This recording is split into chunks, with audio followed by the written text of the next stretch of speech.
On July 18, 1991, a winter Thursday in Rio de Janeiro, Marcia Regina Martins, a 34-year-old social worker, left her apartment in Copacabana to undertake a solitary hike at Pedra da Gávea, one of Rio de Janeiro's most imposing tourist landmarks. The sky was partly cloudy, with a mild temperature of 20 atides and light winds of 15 kil tritrolata, conditions considered favorable for hiking in the area. According to meteorological reports from that day, Marcia, an employee of the Rio de Janeiro Municipal Social Assistance Department, was known among colleagues and family as an independent woman with a love for nature. Single and living alone, she frequently went hiking in her free time. That morning, she wore jeans, a white t-shirt, a light jacket, and carried a backpack containing water, fruit, a small camera, and a first aid kit, items that would later be detailed in the police report. According to her sister, Eliana Martins, Marcia had mentioned during a family dinner 2 days prior that she needed to clear her mind and that the hike up Pedra da Gávea would be a way to reconnect with herself. Colleagues reported that she was going through a stressful period, dealing with a particularly difficult case involving children in vulnerable situations in the Complexo de Mare. The last confirmed contact with Marcia was at 7:43 a.m. when she sent a text message to her sister upon reaching the start of the trail. "Good weather. I'll be back in the afternoon. Kisses." From that moment on, her phone recorded no further activity. The Pedra da Gávea Trail, located in the Tijuca National Park, is approximately 3 kilometers long and takes about 3 hours to reach the summit. At 842 meters above sea level, it is considered of moderate to high difficulty, with steep sections and rock formations that require basic climbing techniques. In 1991, it was less monitored than it is today, with no checkpoints for visitor entry and exit. The alert about her disappearance was only raised at 8 p.m. that same day, when Marcia failed to return home and did not respond to multiple calls from her sister. Concerned by the unusual silence, Eliana went to the 5th Battalion of the military police in Copacabana to report the disappearance. The first search efforts began the following morning, July 19th, with a team consisting of 8 military police officers, 3 firefighters specialized in forest rescues, and 2 local guides familiar with the area. The weather had drastically changed, with light rain and dense fog covering Pedra da Gávea, significantly complicating search efforts in the first 48 hours. During the first 3 days, rescue teams combed the main paths and surrounding areas of the trail using tracking dogs and forest search techniques. On the 4th day, July 22nd, a water bottle was found that the family identified as belonging to Marcia near a fork in the main trail, approximately 1.5 kilometers from the start of the route. If you want to follow more cases like this, which shake society and reveal hidden truths, subscribe to the channel to not miss any. Investigation. The discovery of Marcia's water bottle redirected the search to the east side of Pedra da Gávea, a steeper and less frequented area by regular hikers. This region, known as Ship's Face, due to its resemblance to the bow of a ship when viewed from a certain angle, presented additional challenges for the rescue teams. The dense vegetation, combined with slopes as steep as 70th, made the work extremely dangerous. On July 25th, a week after her disappearance, Delegate Arnaldo Bittenker of the Paraderos Discovery Police Department, DDPA, took over the case. In his first press conference, he highlighted 3 main lines of investigation: accident on the trail, premeditated crime, or voluntary disappearance. We are working with multiple possibilities. The first and most likely is an accident on the trail, considering the dangerous terrain and the fact that she was alone. The second is the criminal hypothesis, which we cannot rule out. And the third, less likely but needing verification, is voluntary disappearance. The delegate told reporters, the investigation took a new turn when Renato Silveira, an old colleague of Marcia, revealed in a statement that she had mentioned vague threats she had received concerning a social case she was overseeing. According to Renato, Marcia had documented irregularities in a shelter for minors in the northern zone of Rio, which allegedly had ties to local politicians. She had been uneasy in recent weeks. She said she had discovered serious issues and was preparing a detailed report, but she didn't go into specifics with me, Renato said in his statement. Recorded on July 29, 1991, this information led the police to request access to the files at the Municipal Social Assistance Department, seeking the documents Marcia had been working on. However, the investigators encountered a significant obstacle. The folder containing the documents in question had disappeared from the archive. The absence of these documents temporarily strengthened the criminal hypothesis. Meanwhile, searches on Pedra da Gávea continued for 15 consecutive days, later being reduced and carried out intermittently. Firefighters used rappelling techniques to access steeper areas and caves that could have served as shelter or fall locations. A seemingly promising lead emerged in August 1991 when a group of hikers reported seeing a woman resembling Marcia in a rural community in Teresópolis, a mountainous city about 90 kilometers from Rio de Janeiro. The information mobilized police teams who, after 3 days of investigation in the region, concluded it was a case of mistaken identity. With this line of investigation discarded, one element that puzzled investigators was the fact that none of Marcia's personal belongings, aside from the water bottle, had been found. Her backpack, documents, camera, and even her clothes seemed to have vanished from the mountain. This lack of physical evidence made it extremely difficult to reach any definitive conclusion about the case. In October 1991, after nearly 3 months of intensive investigation, the police received an anonymous tip through the newly implemented Rio de Janeiro tip line. The informant, who never identified themselves, claimed that Marcia had been seen boarding an inner-city bus bound for São Paulo, accompanied by an unidentified man, 2 days after her disappearance. This tip briefly reignited the hypothesis of voluntary flight, but checks with intercity transportation companies did not confirm the purchase of a ticket in Marcia's name, nor the identification of anyone matching her description in the security footage, albeit limited, of the bus terminals.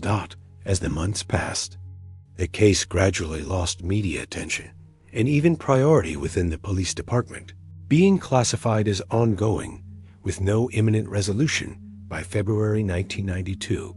Frustrated with the slowdown in the investigation, Marcia's family hired a private detective, Claudio Mendes, a former civil police officer with experience in missing persons cases. Mendes re-interviewed all individuals involved and retraced the route Marcia had likely taken that day. In his preliminary report, delivered to the family in May 1992, he proposed a hypothesis that had not yet been deeply explored: the possibility that Marcia had veered onto a secondary trail known as the Bico do Papagaio Trail, which can easily be confused with the main path at a certain point along the route. Years went by without significant progress.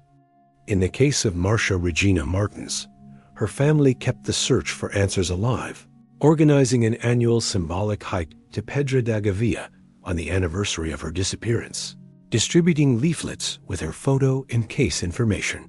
Her sister Ana became an activist for missing persons, founding in 1995 the NGO Ricamico, which supports families of missing individuals and still assists hundreds of families in similar situations.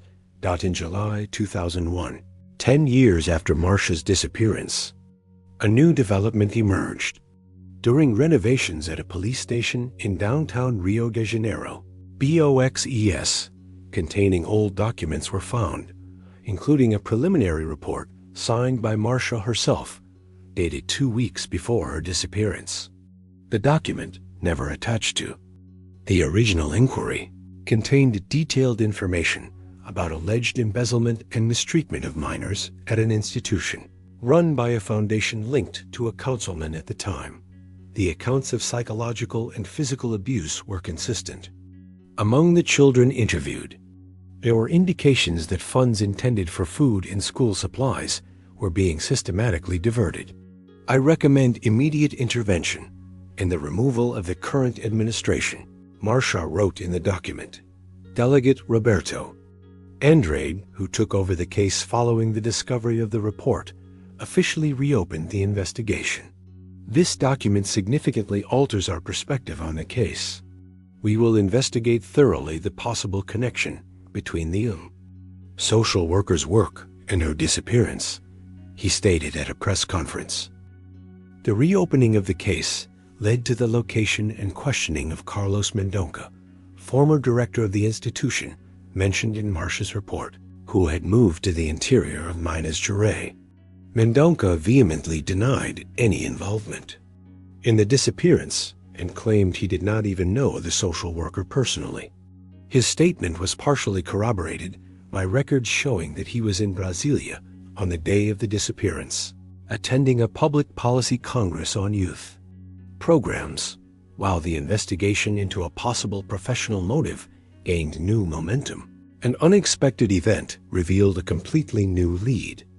In March 2002, a German tourist named Klaus Müller, hiking Pedra da Gávea, veered off the main path to photograph a peculiar rock formation. Approaching a small natural cavity in the rock, approximately 600 meters above sea level on the east face of the mountain, Müller made a disturbing discovery: the remnants of a backpack severely deteriorated by time, and nearby, a human skull partially covered by vegetation. That the tourist immediately contacted authorities via his mobile phone technology, not available at the time of Marcia's disappearance, and a specialized rescue team was dispatched. The area was secured, and experts from the Rio de Janeiro Institute of Legal Medicine were called to analyze the remains. Initial on-site examination identified, in addition to the skull, other human bones scattered within a radius of approximately 15 meters, suggesting that animals may have moved the remains over the years. Alongside the remains, fragments of tissue in an advanced state of decomposition were found, a woman's wristwatch stopped at 11:27, and a small camera damaged by prolonged exposure to the elements. The wristwatch was quickly identified by the family as belonging to Marcia. It had been a graduation gift from her parents, with a small inscription on the back: "For Marcia, our pride." 12,179. This element was crucial in establishing an immediate connection between the remains and the missing social worker. DNA tests conducted using samples provided by Eliana, Marcia's sister, confirmed in June 2002 what many had suspected. The remains belonged to Marcia Regina Martins. After 11 years, the search for the social worker had finally come to an end, albeit tragically. The analysis of the remains conducted by the Institute of Legal Medicine revealed important details about the circumstances of her death. No signs of cranial fractures or trauma were found on any of the recovered bones. According to the forensic report signed by pathologist Dr. Paulo Mendes, the most probable cause of death was a fall, possibly accidental, from the rocky area adjacent to the location where the remains were found. The absence of compressive fractures on the skull and the scattering of bones along the slope suggest that the victim may have suffered a fall from a not very high point, followed by sliding down the slope. The resulting injuries, though possibly not immediately fatal, could have incapacitated her from seeking help, ultimately leading to death from exposure, the elements, or dehydration. The report concluded the camera found alongside the remains was sent to a specialized data recovery laboratory. Surprisingly, despite the external damage, technicians were able to partially recover the film still inside the device. Out of the 36 exposures on the roll, 17 were developed with sufficient clarity for analysis. The recovered images showed records of Marcia's ascent along the trail, landscapes of Rio de Janeiro from various altitudes, details of the vegetation that caught her attention, and several self-portraits taken with her arm extended, showing her smiling at different points along the path. The last photo on the roll, with the date and time automatically printed by the camera LIV-M23 of 187. 1991, showed an angle of the trail that, according to mountaineering experts consulted by the police, clearly indicated that Marcia had veered onto the secondary trail mentioned years earlier by the private detective. This photographic evidence, combined with the location of the remains and the time marked on her watch, allowed investigators to reconstruct Marcia's probable final moments. The most accepted hypothesis is that she inadvertently took the secondary trail around 11:20 a.m., took a final photograph at 11:23, and possibly suffered a fall minutes later at 11:27, the time her watch stopped. The site where the remains were found was an area rarely visited by hikers, situated on a small natural plateau approximately 50 meters below the main trail, partially hidden by dense vegetation. This explains why the initial, even extensive, searches failed to locate Marcia. The official conclusion of the police, presented in August 2002 by Delegate Roberto Andrade, was accidental death by fall, followed by the impossibility of rescue. The inquiry into a possible criminal motive related to Marcia's work was formally closed, with no conclusive evidence linking her disappearance to the reports she had been investigating. The resolution of Marcia Regina Martin's case, though tragic, brought some comfort to her family, who were finally able to hold a proper funeral and begin the grieving process that had been impossible due to uncertainty. In September 2002, a simple ceremony brought together family, friends, and former colleagues at São João Batista Cemetery in Botafogo. During the ceremony, Eliana Martins gave an emotional speech. "Today, after 11 years, we can finally say goodbye to my sister. Marcia was a woman who dedicated her life to helping others, and her legacy lives on through the work we continue at NGO Recamico. The doubt that tormented us all these years now gives way to a painful but necessary certainty so we can move forward." Marcia's case led to significant changes in safety protocols for trails in Tijuca National Park. In 2003, the park administration implemented a mandatory registration system for all visitors wishing to hike the more challenging trails, including Pedra da Gávea. Clearer signage was installed at strategic points, particularly at trail forks that could cause confusion, like the one that likely led Marcia to the fatal detour. Additionally, the case influenced the creation of the Marcia Martins Protocol by the Civil Defense of the State of Rio de Janeiro in 2004, establishing specific guidelines for searches in dense forested areas and along slopes, with an emphasis on the need to repeatedly verify areas already searched. The discovery of Marcia's report about irregularities at the shelter also had consequences. Although the document was found 10 years after its creation, it served as the basis for an investigation conducted by the Public Ministry of the State of Rio de Janeiro, which led to the permanent closure of the institution in 2005 and the conviction of 3 former directors for embezzlement of public funds and negligence in caring for the children under their responsibility. An unexpected twist came from Klaus Müller, the German tourist who found Marcia's remains. He returned to Brazil in 2012 to participate in a documentary about the case. During filming, he revealed a disturbing detail omitted from his original statement. "When I found the skull, I had a very strange feeling. It wasn't just the shock of the discovery. For a brief moment, I felt as if someone was watching me. It was so intense that I turned to check. Of course, there was no one there, but the sensation stayed with me for days." Although subjective, this account fueled alternative theories about the case among paranormal enthusiasts. Some people later reported unusual experiences when passing through the location where Marcia's remains were found, including sudden discomfort, temporary disorientation, and even glimpses of a female figure among the trees. In 2015, Marcia's story gained renewed attention when a young hiker, Marina Compass, posted on social media a photograph taken in the same section of the trail where Marcia is believed to have gone off course.